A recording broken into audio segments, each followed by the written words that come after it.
Okay, let's get started. Good morning, everybody. Those who are with me and those who join later, watch this later, that's fine. We're going to start now talking about the endocrine system. And really, this is one of the really interesting aspects of physiology, and really complex, but not that there's so much difficult conceptual stuff, but just that you're going to hear a lot of different terms and names flung at you. So make your best effort to keep track, learn those names so that you can follow along easily. Just let me check before I do anything else. I've got everything recording and everything. Yes, fine. Okay, so let's have a look at this picture here. This picture tells us a huge amount about the endocrine function, especially in human beings. Endocrine function in most vertebrates is pretty much the same. We don't have any exceptional abilities, but have a look here and you can see the influence of one single hormone, and that is growth hormone. Growth hormone is released by the pituitary under the control of part of the brain called the hypothalamus. And growth hormone, as it suggests, is responsible for growth of the organism to a certain size, at which point the body senses the growth hormone is no longer necessary and the growth ceases, except that this can go wrong. And how it goes wrong tells us a lot about the function of these hormones. So first of all, let's have a look at this lady here, because she's the easier to understand. Well, this is somebody who has suffered from a pituitary dysfunction. And instead of the growth hormone being released in a controlled fashion, it has been released. First of all, it probably started being released long before it should have, to cause the growth that is usually associated with puberty. And then it carried on for a lot longer afterwards. And she has a condition known as pituitary giantism. And this is her father, by the way, next to her. And this is an extremely actually dangerous situation. We tend to look at people with a vastly different size, with some degree of, what should we say, amusement or whatever. In the old days, people like this would very frequently end up in circuses or wherever, the giant of Cincinnati and whatever. But it's actually a very dangerous situation because our bodies are not designed to carry this size. For a start, just think about the stresses on this lady's cardiovascular system of trying to pump blood around this huge body when the heart is not designed to do that.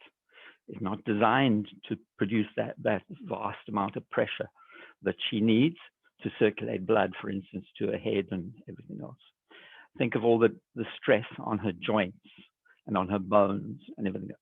People with this kind of giantism tend to become disabled very quickly, and their lives are shortened. This is not an ideal situation. It's not an advantageous situation. This is what we're designed for, not this. So this is an example. The hormone, something has gone wrong. The hormone is being released inappropriately. It's being released constantly where it should be controlled. Have a look here. This is not a doll. This is actually this chap's daughter. I believe she's about 12 years old. And here's another situation where this growth hormone has gone wrong, where something's gone wrong. But in this case, it's not that she hasn't produced growth hormone probably. What it is that the cells of her body lack the ability to perceive the growth hormone. Sure, her pituitary may be releasing growth hormone perfectly appropriately, but the cells of the body cannot respond to it. They are blind to the hormone. And as a result, she is this diminutive size, and this is pituitary dwarfism. This is different to the kind of other kinds of dwarfism that we're used to seeing from Game of Thrones or wherever. This is actually pituitary dwarfism, and she is a miniature, in proportion, pretty much miniature version of a child that would have normal growth hormone responses. There are certainly other physiological things which are probably very disadvantageous. But basically, she presents as a little miniature version of a larger human being. Two completely contrasting examples of what can happen when things go wrong, but it is very illustrative of the way in which hormones work. They usually work under controlled circumstance. They usually are perceived. They only work on cells which can see them, which have the receptors for those hormones. And it's usually in response to some internal environmental cue that they will be released. So this points to the fact that we are extremely complicated organisms. We have many, many different moving parts, and all of those moving parts have to actually be somehow coordinated with one another. They have to talk to one another to know what is going on. They have to be able to communicate. And there are two great communication systems in the organism. And the first is the one we're going to be talking about for a day or two, and that is the endocrine system. And its communication is by release of chemical substances called hormones. By definition, a hormone is released and has its action remote from the point of release. It's not an internal cytoplasmic thing where bits where organelles are talking to one another. Instead, cells are releasing substances which spend some time in the body fluids and can have their activity very remote from them, or they may be close by, but it's still at a distance. So the hormones are released in very small quantities. They are extremely powerful. They have very, very powerful effects because they set off all sorts of cellular processes once they are perceived. The other communication system, which we'll talk about in the coming weeks, is the nervous system. And the nervous system is also a communication system, but it communicates by means of the height of electrical signals, which move rapidly through the body and along in specialized cell systems, communicate to organ systems all over the body and allow organ systems to actually talk to one another. These two systems, the endocrine system and the nervous system, actually interact as well. As we're going to see very shortly, the nervous system can, in fact, regulate the endocrine system. The nervous system can send impulses to the endocrine system and get it to react. So, and hormones, these are chemical signals. They're secreted into the circulatory system. And when a hormone is released, like something like growth hormone, whatever, it percolates throughout the entire body, but not all of the cells of the body necessarily respond to it. Only those cells which have receptors for the hormone can respond to it. The other cells are blind to it. And the whole idea of the hormones being released is to maintain homeostasis in the body. Hormones are released usually in response to signals, response to a stimulus that leads some endocrine organ to release a specific hormone which talks to specific organ systems or specific tissues within the body. So let's have a look This is a good example for us of the way in which hormones will work. So we talk about this one hormone, which you've probably heard of already, which is testosterone. It's commonly thought of as being the male hormone, and it is certainly responsible for the production of most of the secondary characteristics of males.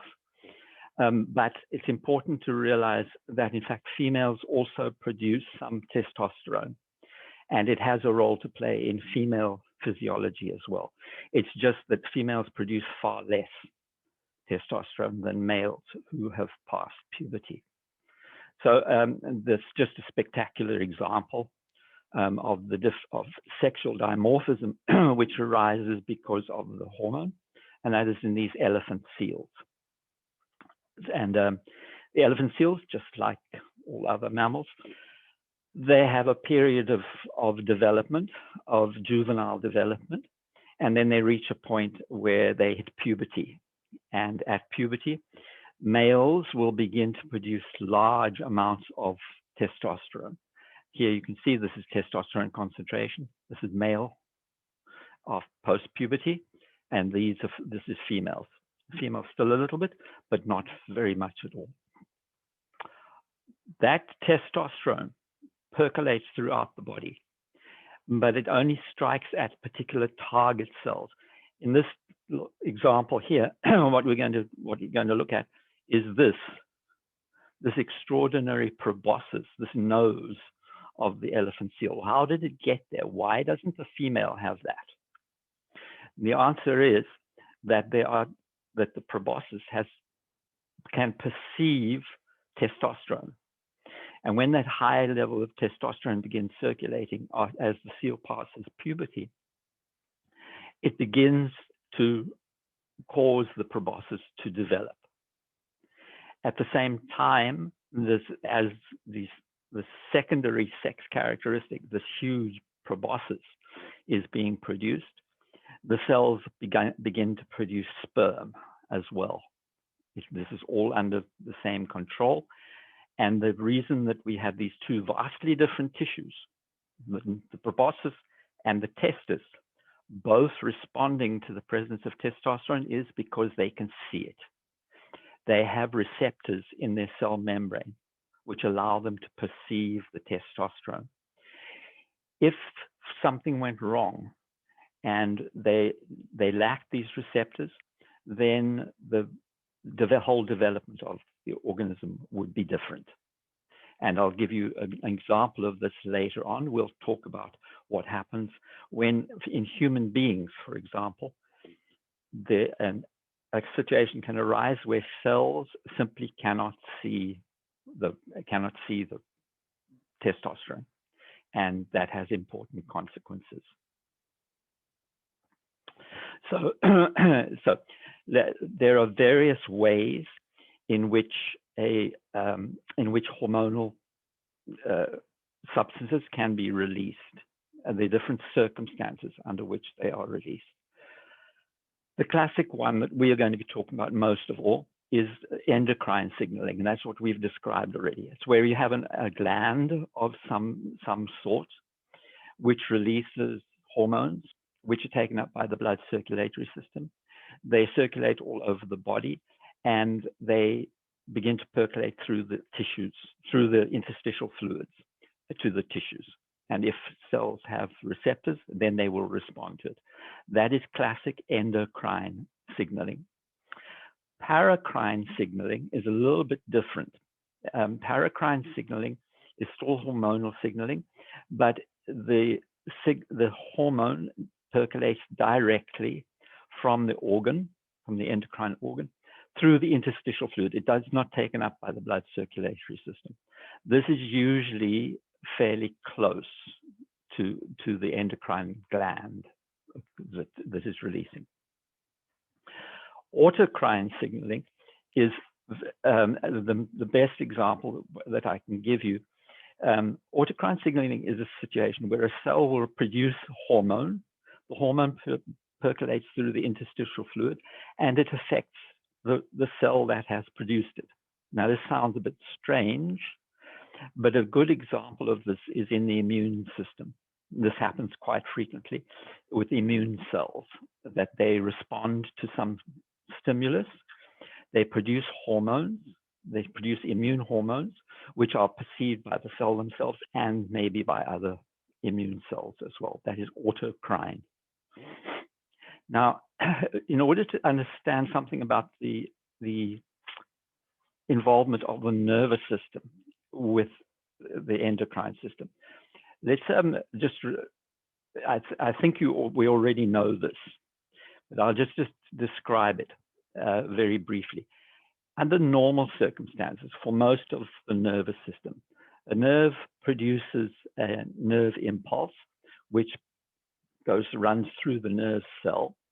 And when that nerve impulse reaches the end of the nerve cell, that impulse is not able to jump this little gap that exists between the end of the nerve cell and then the next cell, whatever the next cell is. There's a little gap called the synapse, and the nerve impulse is not, the electrical impulse is not able to jump that gap. Instead, the arrival of the nerve impulse at the end of the nerve here causes the cell to release substances which percolate across the synapse and are picked up by receptors. Well, listen to that. We've got a cell which is releasing a chemical substance which is being perceived at a distance. That, by definition, that's hormonal, right? The nerve cell here is actually performing an endocrine function, is releasing a substance, and which in this case we call a neurotransmitter, which is picked up by a receptor on this side of the cell and causes the cell to do something, to perform some action. This is really a hormonal activity already by the neuron. Okay, so we could think of neurons actually as being endocrine in their own nature. But then there is another way in which the nerve system can interact with the endocrine system. And this is in a system called neuroendocrine functioning. And what happens is that instead of secreting, we can have a situation where instead of secreting neurotransmitters here, the nerve cells themselves can produce hormonal substances. And for example, if they produce hormonal substances close to a blood vessel, they can release hormonal substances into the blood system and get them to percolate through the body, just as any other hormone would. So this is an instance where nerve cells are acting as an endocrine system. And this is very important when we talk about this one particular endocrine gland, the hypothalamus. This is much how it functions. It functions, an important part of its functioning is by this neurosecretion. So get these all straight in your mind. They're sure to appear in a test. Okay, before I run through this list of the different endocrine glands, it's only a partial list, by the way, I just want to remind you about something, and that is we have talked previously, if you did our first semester of biology, I know that somewhere in there we talked about the different kinds of tissues and everything, and we heard about this distinction between endocrine glands and exocrine glands. So let's get that clear in our heads before we proceed. An exocrine gland is a gland, for example, like the salivary gland. That's a really good example to think of, and simple. An exocrine gland is a gland which secretes a substance which is somehow collected, often in some sort of reservoir system, and then is expressed through a duct system. So an exocrine gland produces a substance which goes outside, exo. That is where the exo part comes. You think of saliva produced in a gland system, and it ends up in our mouths, in the cavity of our mouths. Similarly, we go through the digestive system and maybe have a look perhaps at the pancreas. The pancreas produces all sorts of digestive enzymes, which are expressed through a duct into the cavity of the intestine to affect digestion. That is an exocrine function of the pancreas. An endocrine gland has no duct system. The substances it produces are not pooled in a reservoir and then released through a duct system. Instead, they are somehow communicated directly to the body fluids to be circulated. So that is the difference. An endocrine system has no duct system. It releases its substances into body fluids of one sort or another. So we'll have a look quickly at some of the major endocrine glands. As I say, this is only a partial list, and I'll have one or two other things to say as we go along.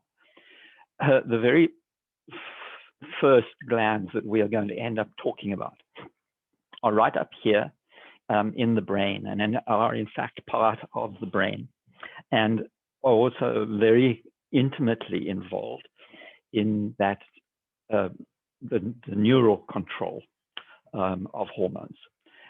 And the first one is this, the hypothalamus. Don't worry about this tiny little diagram. We'll see a bigger drawing in a minute, but you can just get an idea of where it lies, somewhere behind the eyes. And the hypothalamus is really often called the body's conductor, because the hypothalamus has two really important functions. The first is it is a sensor. And it's a sensor of many different physiological states. It senses temperature, for example. It senses blood pH. It senses solute concentrations. All sorts of different things are perceived by the hypothalamus. And the hypothalamus releases hormones which have an influence on other endocrine glands. It talks to other endocrine glands in response to a stimulus. It will shout at the thyroid when you get too cold. It will shout at the pituitary the whole time, get the pituitary to release all sorts of substances. So the hypothalamus is an important sensor, and it stimulates the release of many other endocrine glands. It does most of the hypothalamus's communication is through a gland really closely associated with it called the pituitary. And we'll see that they're actually anatomically tied to one another, although they are completely separate glands. They lie really close to one another. The other gland to know about in the brain is this one here, the pineal gland. It's rather mysterious. It has a very strange histology, which looks rather like a little tiny condensed eye, which is very, very strange. And the pineal gland is responsible for maintaining our circadian rhythm, our daily response to light and to time and all sorts of things. It's a tiny little gland and lies behind the pituitary and the hypothalamus there. And that's the gland, it produces melatonin. That's its hormone. And if you follow the melatonin levels in the blood, they vary and they are regulated by daylight. So that is how it regulates our circadian rhythm. The next important set of glands are here, just below your Adam's apple. There are two completely separate glands that lie with one another. The first is the thyroid gland, which is the large butterfly-shaped gland here. But associated with the thyroid, there's another glandular system called the parathyroid. And or even the name suggests that they're connected to one another. They aren't really. They're two different glandular systems. They just have, anatomically, they lie next to one another. So it's the thyroid and the parathyroid. We'll hear a lot more about their function later on. This gland here is the thymus. It lies behind the breastbone. The thymus is a gland. It's an endocrine gland, but it's very strongly associated with development of the immune system. And it's where, if you think back to our we talked about immune function, the thymus is where the T cells all go after they've been produced by the blood, by the bone marrow rather. The T cells reside in the thymus and mature there in the thymus. It's a strange thing though, as you get older, the thymus withers and dies. That's completely normal. By the time you're 30 years old or something, you've got hardly any thymus left. It doesn't make any difference. The maturing of T cells carries on in other parts of the body. It's just part of our development. The thymus is lost eventually. This may sound rather strange to you. This we've got here labeled the heart. Well, that's not just there to tell you that the heart is there. It's also to tell you that the heart actually has endocrine function as well. Heart tissue is able to release hormones, and blood vessels of the heart are able to release hormones as well in response to things like blood pressure and changes in solute concentration and things like that. So this is a good example of an organ which has many different functions. It has here at least the dual function, circulation, its primary function, but then a secondary function. It has some endocrine function as well. That is not uncommon in the body. Many tissues are able to release hormones unique to them, in addition to all of their other functions. The liver is another example. We won't talk about that in any degree. The stomach also has endocrine function, and one of its important endocrine functions is in response to the presence or absence of food in it. It's one of the ways in which we develop this feeling of hunger that is generated by hormones released by the stomach, by the walls of the stomach. Very, very important, and we'll talk at some length about them, are the adrenal glands. The adrenal glands are here. They sit above the kidneys. The adrenal glands, we refer to them simply, each one as being the adrenal gland. But again, the adrenal gland is really like two glands. It has, when we look at its anatomy, you will see it has an outer part called the cortex and an inner part called the medulla that have completely different hormones that they produce. And it's almost like they are two glands in one. We'll talk about them at some length. Here's one of the most familiar endocrine glands, probably, because we've talked about this before when we talked about regulation of blood sugar, and that is the pancreas. The pancreas is another of these organs that has exocrine function. It produces all of those digestive enzymes which are released into the intestine, but it is an endocrine gland as well. And of course, the major hormones it produces are insulin and glucagon. Those are the two hormones. We'll refer to this again a little bit later. So that's both. It has both exocrine and endocrine. Small intestine, again, the walls of the small intestine are able to release hormones as well. Oh, I forgot to mention that the kidneys, again, same thing. The kidneys also have, in addition to all of the other functions, they have endocrine function as well. The glands you're probably most familiar with as being endocrine glands are the gonads, and these are the ovaries in the female and testis in the male. And we will talk at some length about how the hypothalamus and pituitary talk to the gonads the whole time. And there's a complex interaction of different hormones between all of them. First of all, to manage development, especially as we get to puberty, but then also to maintain the function of the gonads in the male's production of sperm and production of testosterone, and in the females, the regular production of a fertile egg for reproduction. Okay, so that's our basic list of the endocrine glands.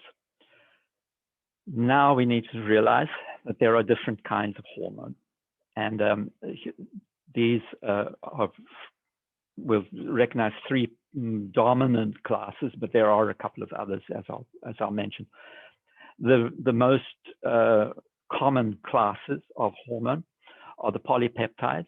These are proteins and various other and permutations of the proteins. Then amines.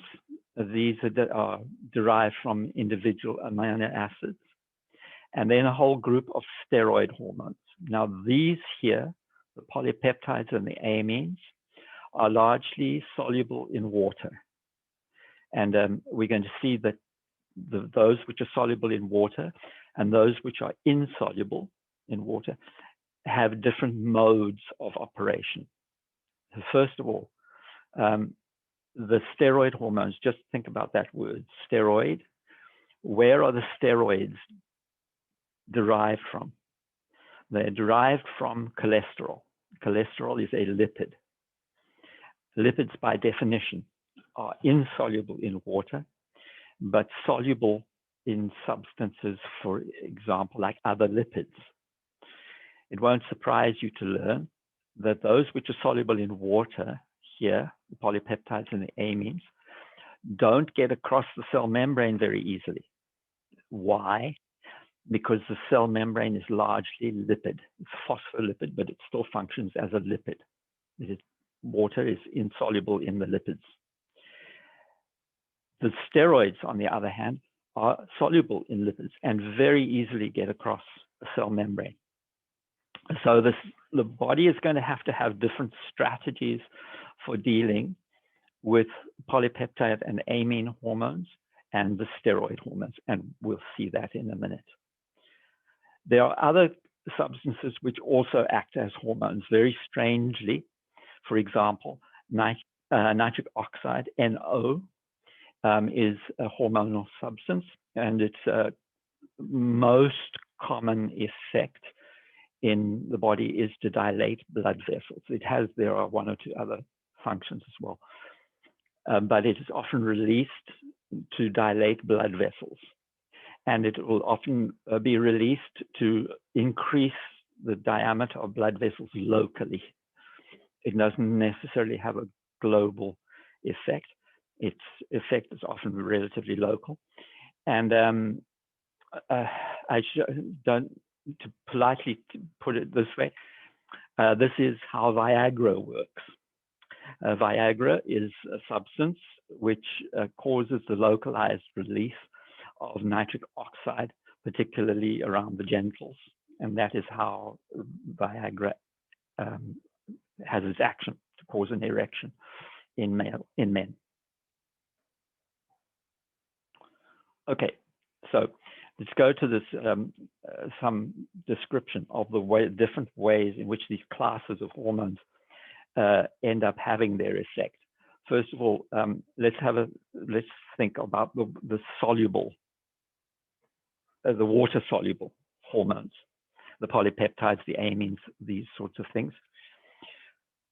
These are all produced in a cell But we realize that because they are water soluble, the cell has to somehow either get them across its own cell membrane to get them to the outside, to release them.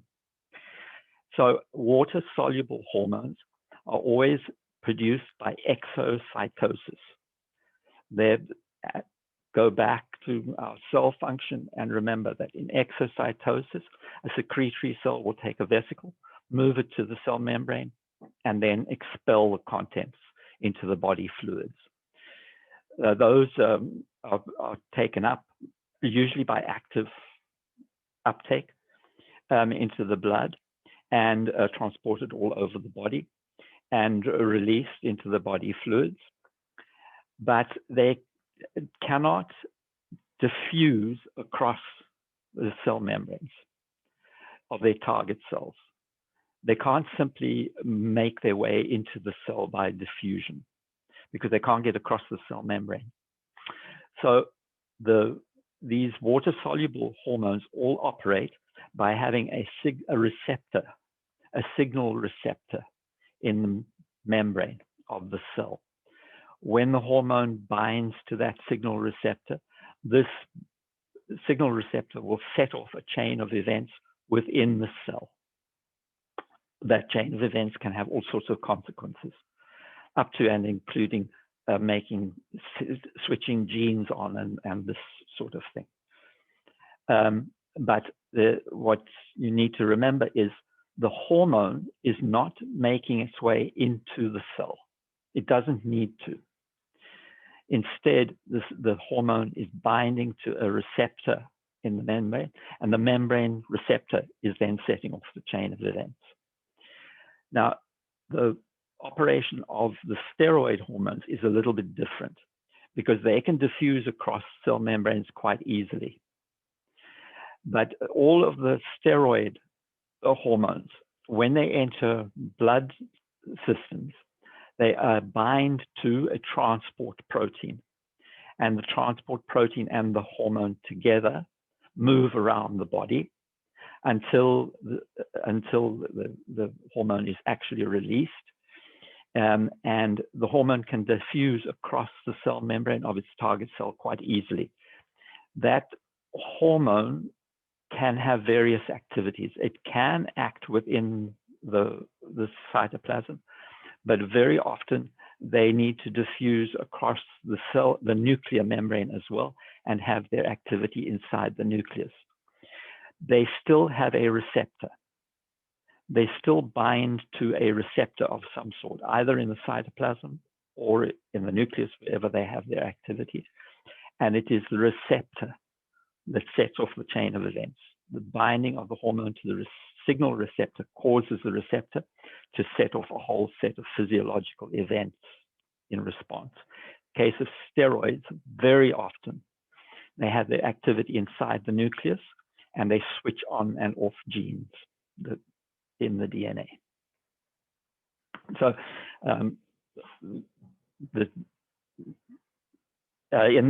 when they set off a gene regulation, very often that produces some product which has some cytoplasmic response.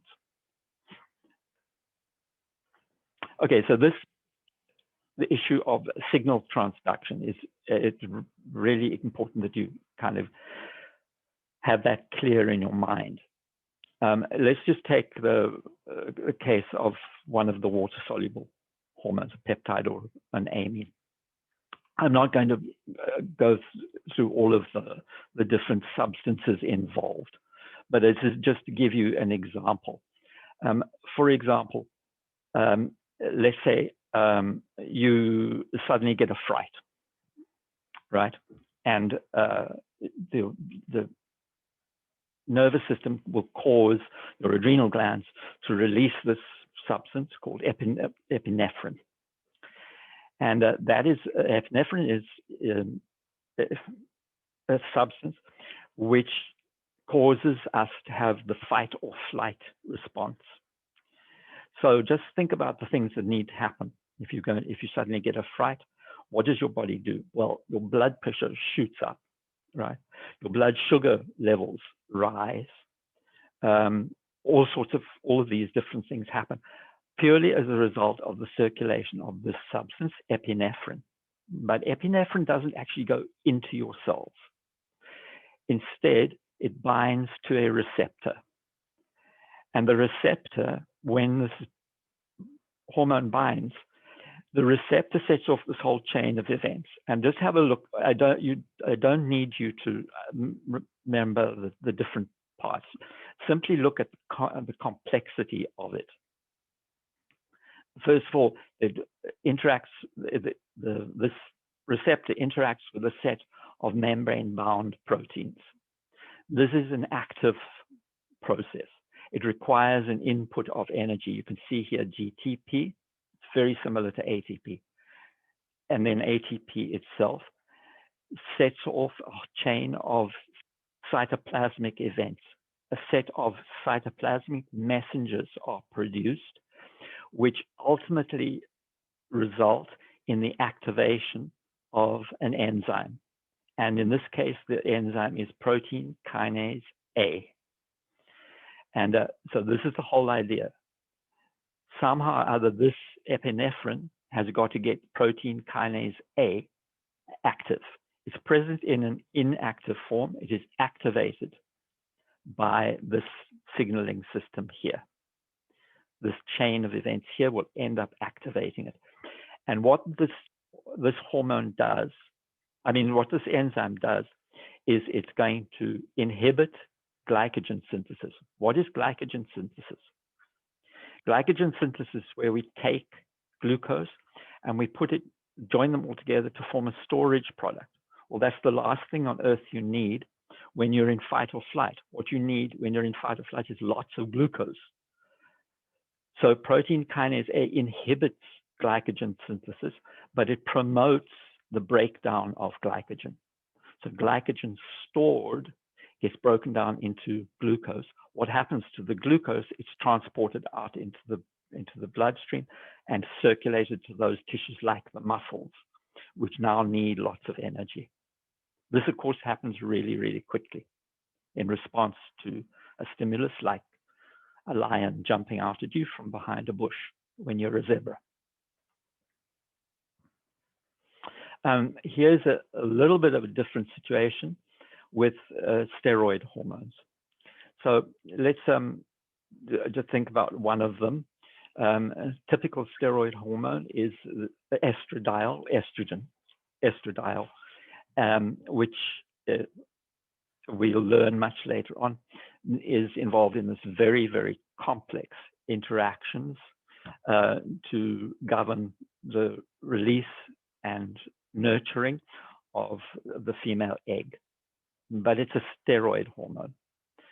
So it's transported around the body in the bloodstream, attached to a transport protein. It is released into the extracellular fluids, and it is able to diffuse across cell membranes, unlike the water-soluble ones. This one is able to diffuse across the cell membrane, and it binds to a receptor in the cytoplasm. So it forms this unit, the hormone receptor complex in the cytoplasm. That is transported into the nucleus. And in the nucleus, it actually is able to switch on a gene. And this is the gene, in this particular, it can switch on a number of genes, by the way. But the one gene that we're going to consider here is this gene called vitellogenin. And vitellogenin is involved with the development of the follicle which will house the egg, and the development of the egg itself. And it causes the laying down essentially of foodstuffs inside the ovum. So what it does is it switches on the gene is read off to produce a messenger RNA for vitellogenin that is exported, and now the cell begins to produce the vitellogenin itself. And you can imagine, for example, if this is the ovum itself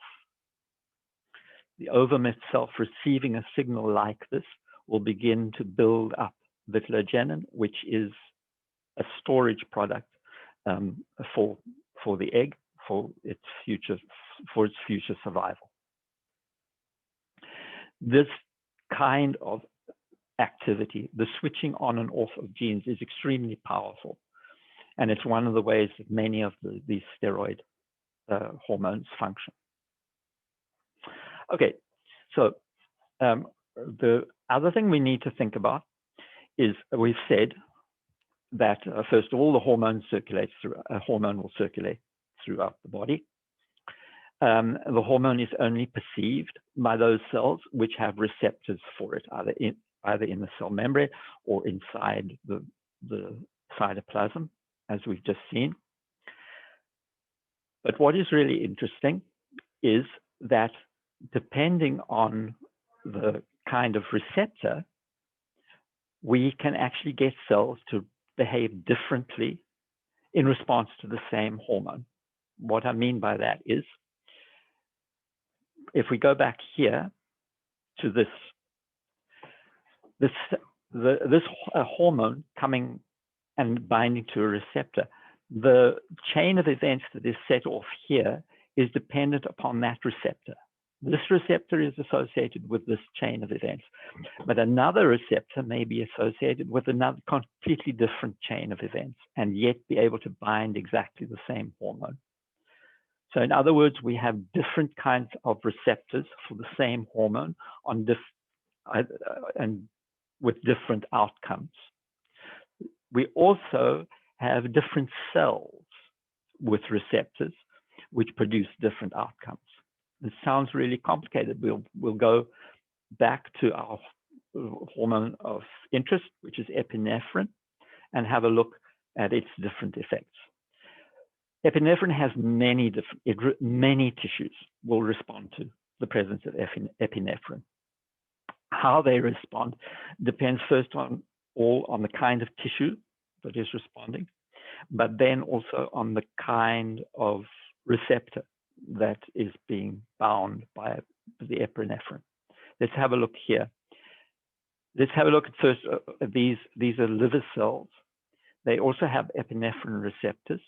And the reason for that is that liver cells are the primary repository of glycogen, of our most important immediate energy storage product. So here's a liver cell, and it has in its membrane these receptors, which are called beta receptors. Beta receptors, when they bind epinephrine, they behave just as we described before. There we get that signaling cascade, which ends up producing protein kinase A, and the protein kinase A begins to causes the breakdown of glycogen stored in the liver. And that glycogen breaks down to glucose, and it's released into the bloodstream. The blood glucose goes up, which is a classic response to the presence of epinephrine. And the glucose circulates to all of those cells which need extra energy. That's easy to understand. That's a liver cell. But blood vessels also have beta receptors, but it produces a completely different effect. On the beta receptor produced on a blood vessel produces a completely different effect. It still binds the epinephrine exactly the same way. It still sets off a chain of events in the cytoplasm, a cascade, a signaling cascade, but the signaling cascade now causes the blood vessel to dilate. Well, what happens when we set off the fight or flight response? The first thing that happens, we release lots of energy. The second thing is that in tissues like the muscles, the blood vessels dilate so that you get a tremendous amount of oxygen and a tremendous amount of glucose fed to those active tissues so you can run away. Okay. So these blood vessels we would expect to find, for example, in the muscles, which are going to need lots of energy. But they're not the only blood vessels in the body. There are many other blood vessels in the body which are feeding organs which are actually shut down when there's a fight or flight response. For example, when you get a fright, your digestive system stops operating. Why? You don't need to be digesting food when you're busy running for your life. What you need to be doing is you need to be directing all the blood and everything to the muscles. You don't, under normal circumstances, your gut has a huge blood supply to assist in digestion and conducting away all the nutrients and everything else. When you get a fright, your gut shuts down, and the blood vessels to your gut constrict so that they direct blood, they raise the blood pressure in places like the muscles. Well, how is that done?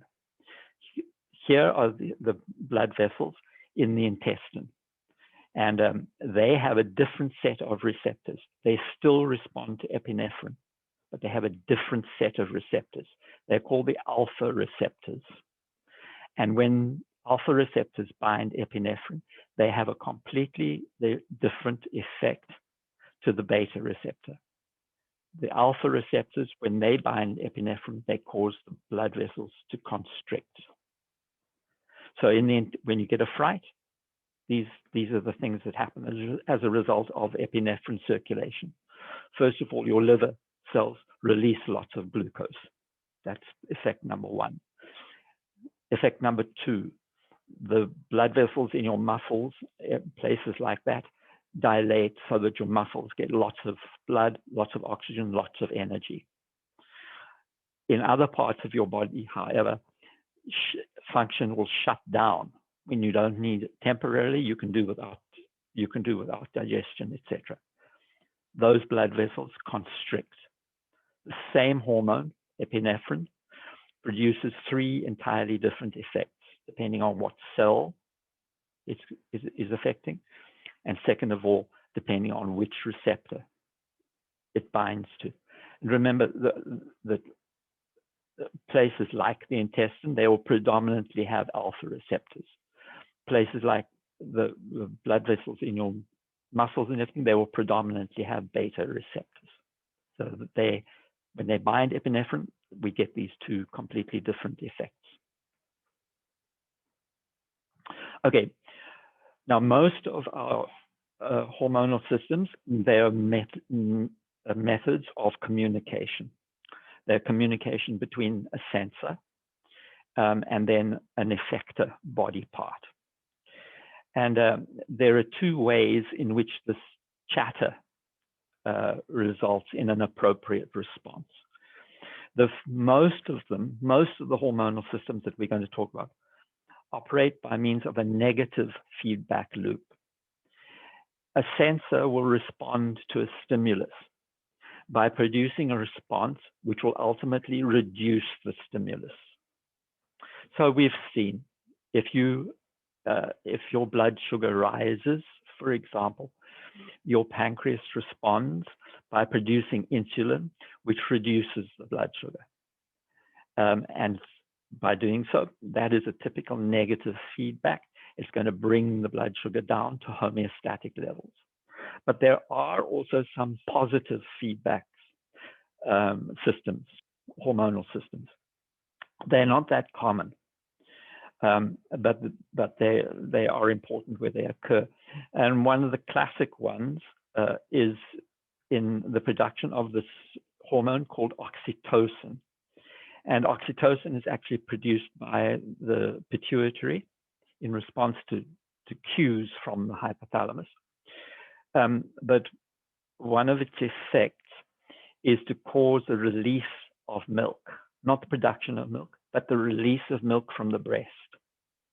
It actually causes a smooth muscle in the breast to start pumping to produce milk.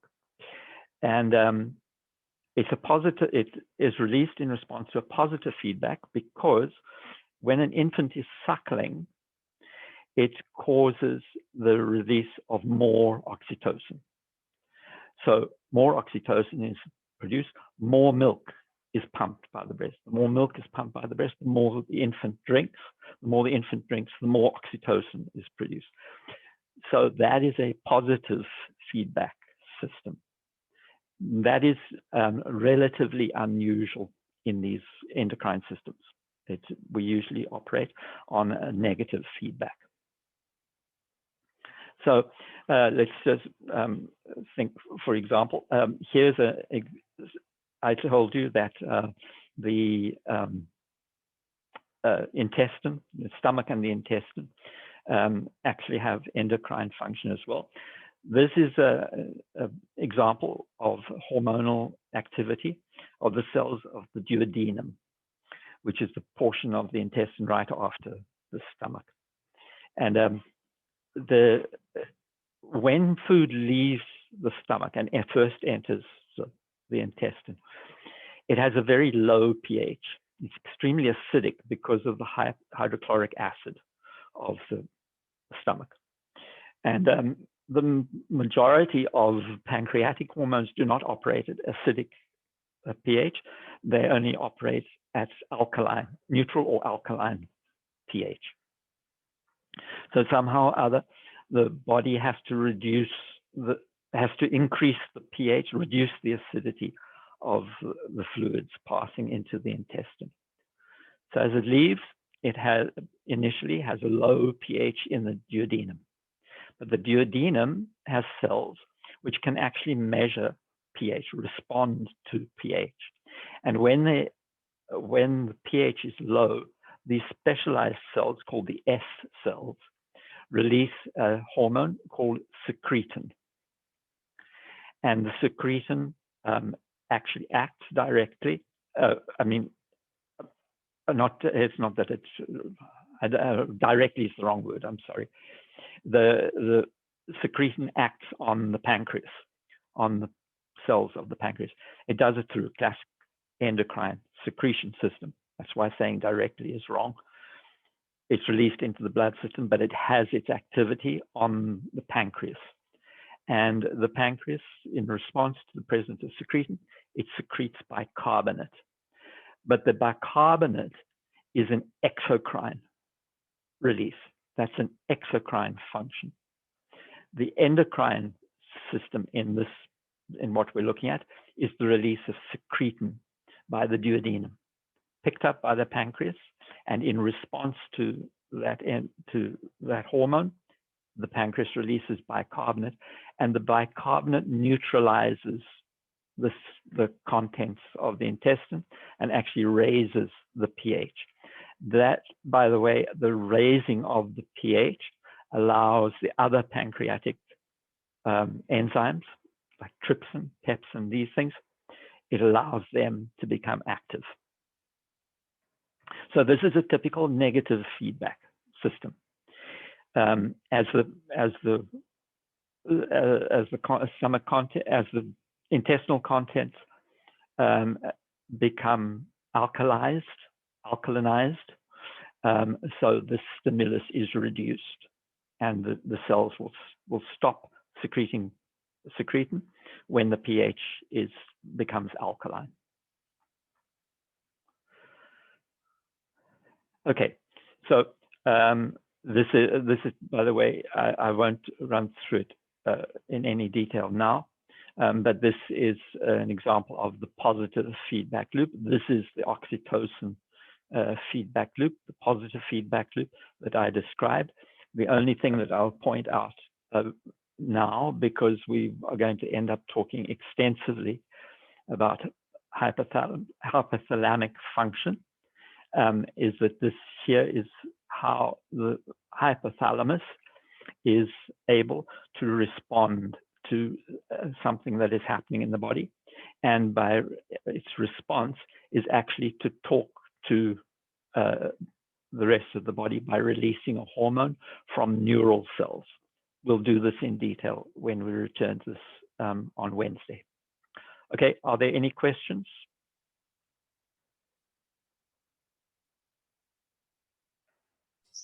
No, thank you. Have a good day. Okay then. Yep, you have a good day too. We have live class on Wednesday. I beg your pardon? Do we have a live class on Wednesday? I have no idea about your labs.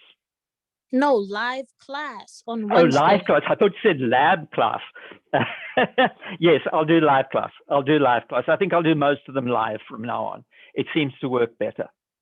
Okay. Because people in there, some people like to have the live class, and other people still like to have the recorded class, and they still get that. So I'm in. If I don't do live class, I will give you good notice. Okay. Thank you. Right. Yeah. Gotcha. Sure. Have a good day. You too.